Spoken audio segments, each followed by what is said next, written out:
I'm not used to using this all the time. I did it last time it worked. So here we go. The 2015 proposed budget message, honest answers, real solutions. Okay. Our responsibility to taxpayers, to be honest about the present, to offer real solutions for the future, not empty rhetoric, to vote on solutions, not delay and pass the buck, to treat taxpayer-funded assets as if we would our own, and make government more efficient and effective. We must all admit that there is a problem. The Orange County legislators, independent auditors, who were just rehired a month and a half ago at a 21-0 vote, had this quote last year. As we have stated in previous years, the county has been successful in regenerating fund balance. This trend has reversed itself during the last 2 fiscal years, 11 and 12, and the county should be cognizant of this going forward and consider a multi-year budget plan. Last week, we got a letter from the New York State Comptroller's Office saying that now Orange County's fiscal stress level is getting worse. Then this is just based on 2012 and 13 numbers.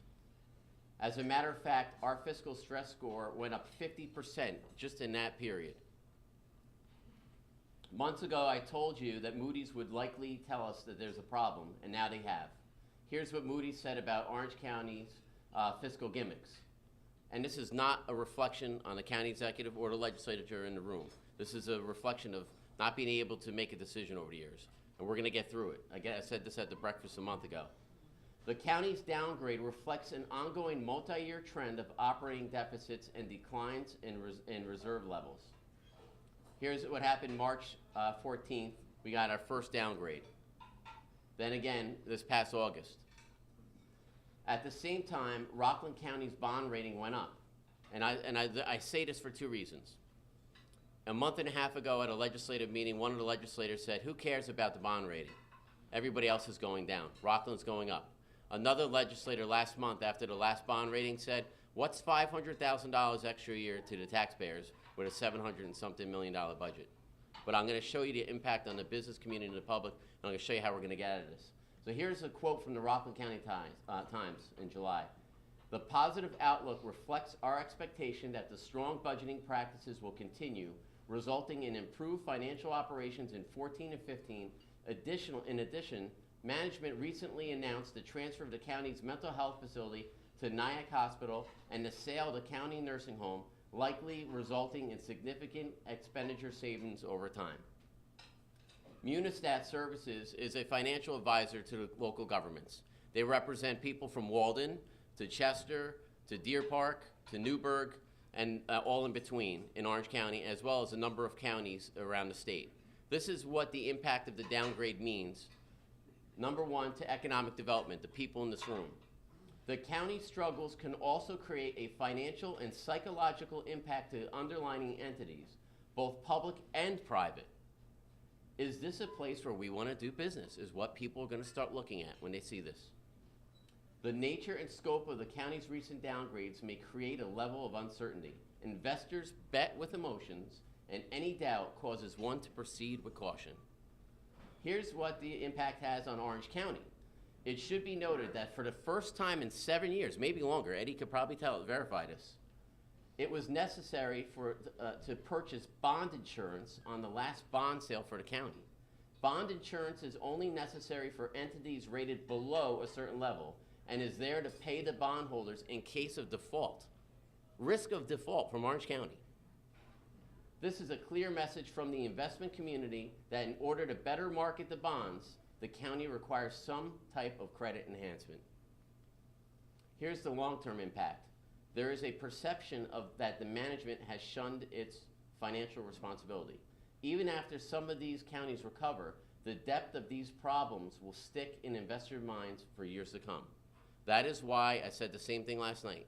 The local towns, cities, and villages, and the business community, we're all in this together. And we're going to get out of this together. And we're going to work and we're going to improve this current trend. Comptroller DiNapoli said sales tax revenue in New York State is going up slowly. In Orange County, sales tax revenue is actually down. Dutchess up 7%, Rockland 6%, Sullivan 5%, Westchester 3%, Putnam 3%, Orange down 1.6%. The county overestimated sales tax over the last few years. Last year's actual for 2013 was 190 million. What was budgeted for this year was 201 million, and we're estimating that we're going to probably be between 10 and 12 million dollars short by the end of this year. Here's also an account of the fund balance, the rainy day fund that has been utilized to balance the budget, in particular over the last 3 years, over $40 million of that rainy day fund, which is now down to 21 million at the end of last year, which was probably less when you have to equate that with the sales tax that is now going to be short. So we must now close the budget gap. The county budget is about $763 million, rounded off. So I'm telling you, we have a $63 million budget gap. Told you the fund balance over the last couple of years that was used, instead of raising taxation or making cuts, the fund balance was used to balance the budget. Also, the sales tax was overestimated, and now the use of one-shots was also utilized. So here's some of the suggestions I've heard this year. Deficit financing, borrowing for today's builds on the backs of the future. Totally irresponsible. I would veto it. Second thing, counting on the sales tax hike. Orange County sales tax is 3 3/4. Our neighboring counties are at 4. That takes not only an act of our county legislature to request of Albany, but it requires both houses in Albany and the governor to sign off on an increase. They are hit and miss. Ask Mike Hine, my counterpart in Ulster County, what happened when his sales tax bill wasn't even carried last year. I think it was $6 million that they lost in Ulster County money. So we can't budget on something that's not tangible. The third thing is casino revenue. Some people are saying to me, well, if the casinos are happening, why don't you just put that in your budget for next year? Casinos won't be operational until 2 years of this fall, and we're not guaranteed we're going to get one. So we didn't get into this overnight, and we're not going to get out of this overnight, but we're definitely going to get out of this. Again, the county budget, $763 million. I'm proposing to the county legislature to cut it to $703 million by $60 million.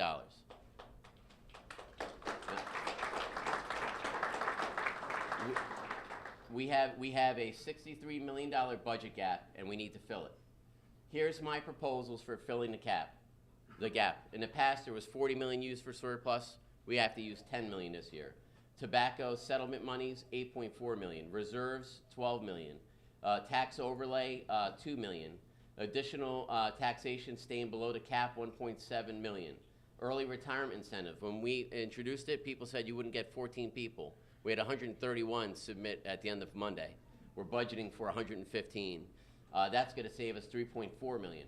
We have what I call ghost, vacant but budgeted positions, 149. That's going to yield about $6.8 million.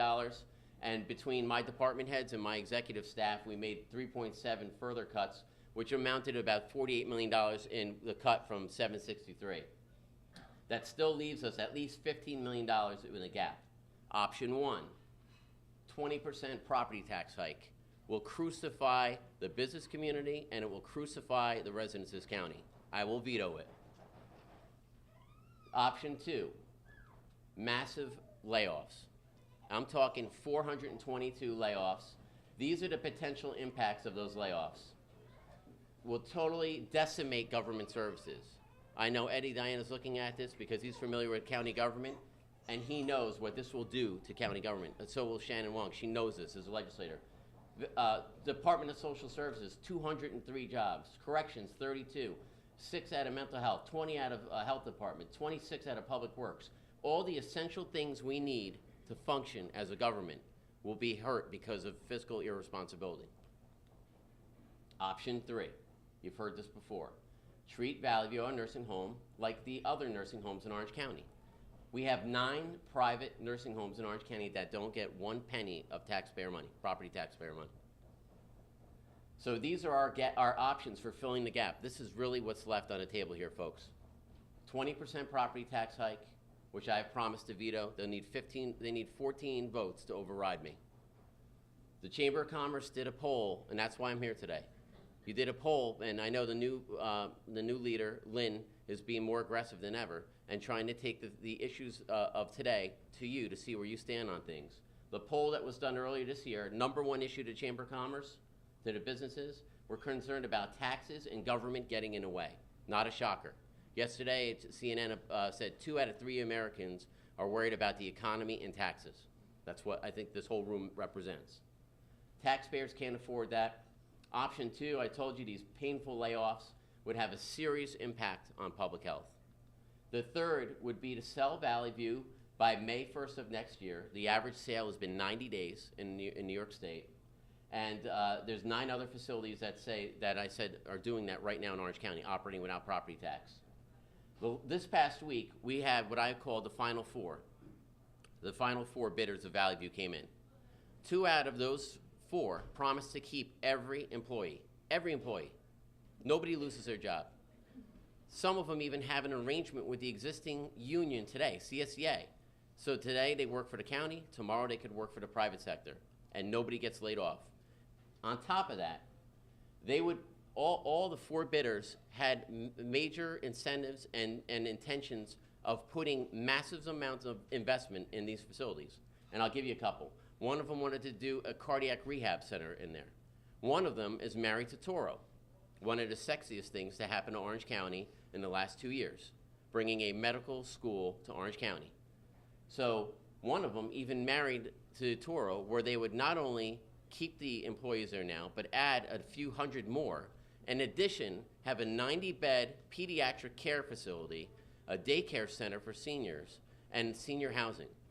Investment, economic development, this is what we're here for, rather than massive taxation or layoffs. Here's the deal. Ulster County made this decision a few years ago. Times-Herald-Record saluted them. What a great thing. This is the title. Ulster County, New York leads the way in selling its nursing home. So the Times-Herald-Record supports the sale and the transfer to LDCs everywhere else but Orange County. But it's right to do it here. It's responsible. Here's what when they privatized their nursing home in Ulster County, this is what they said this past March. By all accounts, the concerns and fears that surrounded the debate over whether the county should sell its nursing home to a profit-making company have been proven unfounded. And it can work here too, folks. Hudson Valley Patterson Progress, which is a think tank for all the counties in the Hudson Valley, does a bunch of different high-octane questions, whether it's property development, taxes, quality of care. This is what their president said. It's been and continues to be Hudson Valley Patterson for Progress position that local government should not be in the nursing home business. This position has been strengthened by the recently imposed New York State tax cap. Orange County Chamber of Commerce supports this model. I applaud you and I thank you for having my back. Earlier this year, I think you were the first organization to come out. Orange County Chamber of Commerce supports the transfer of Valley View Center for Nursing Care and Rehabilitation to an LDC, explaining that it's the most reasonable course of action and makes the most sense from a business point of view. Toro College and University System. This is a letter that we received last Friday. We therefore strongly recommend that Orange County Legislature authorize the LDC to continue its important work. Such a decision would positively affect patients and residents who deserve to be afforded the best possible health care. That's signed by Dr. Alan Kadish, the president, and also from Dr. Jay Sexter, the vice president of academic affairs and the CEO of the Toro College for Osteopathic Medicine.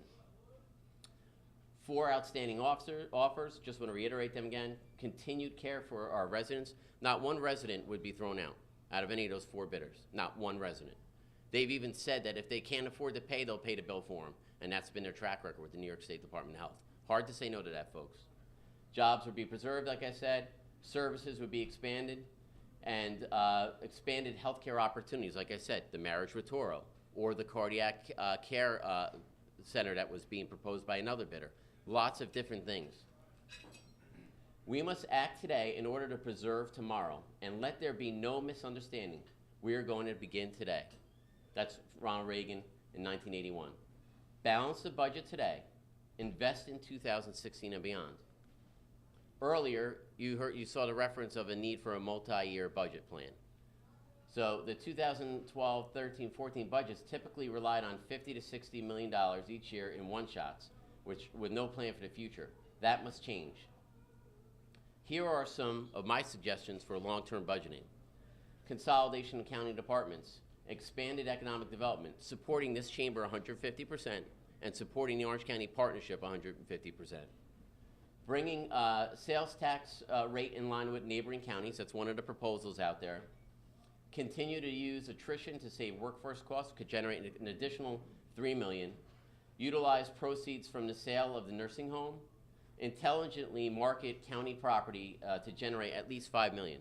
I've asked John McCary to come up with a list of all the county properties that we own. Some of the people in leadership have asked me to do a fire sale and scrap them. That's not the wise thing to do. You paid for it, you should get the best value for it. So I want to join with the Orange County Partnership to market these properties to not only make them economically viable, but make them the best bang for your buck for the taxpayers. The other thing I want to do is to continue to utilize the contract evaluation review team. When I get done speaking, I'm going to bring up Jimmy Burpo from the purchasing department. Him, along with the deputy county executive and the rest of my staff, have what we created this year was a contract evaluation review team. To date, we've saved over $3 million in renegotiating contracts with private vendors to the county, and we're going to continue to work on that. The last thing I put on there is the possibility for a casino. Whether a casino comes in Orange County or not, we still get funding from that. So that is all going to be added into it, but that's not the budget for 2015. It's something longer down the line, down the road. So, the 2015 Orange County budget, a budget that honestly addresses years of mismanagement, a budget that cuts spending, a budget that means county employees stay employed, a budget that protects our families, and a budget that taxpayers can afford. Here's a look at our revenues. $1.6 million is what comes from property taxation for the county for 2015. Sales tax, huge chunk. You see that, 262. Then we have state aid and other revenues make up for it. Expenses. The biggest chunk of our expenses go to salaries and benefits. We have the most lucrative packages you could see. Contractual and then social services, in particular contractual, make up the other two big chunks. And then they're made up with other small sections of it. So to sum it up, the 2015 Orange County budget streamlines county workforce by 20%. We are cutting the workforce by 20%. No layoffs. $60 million reduction in county spending, all while protecting our essential services, our roads, our public works, public safety, public health, public education. Back to basics, a government we can afford. Thank you.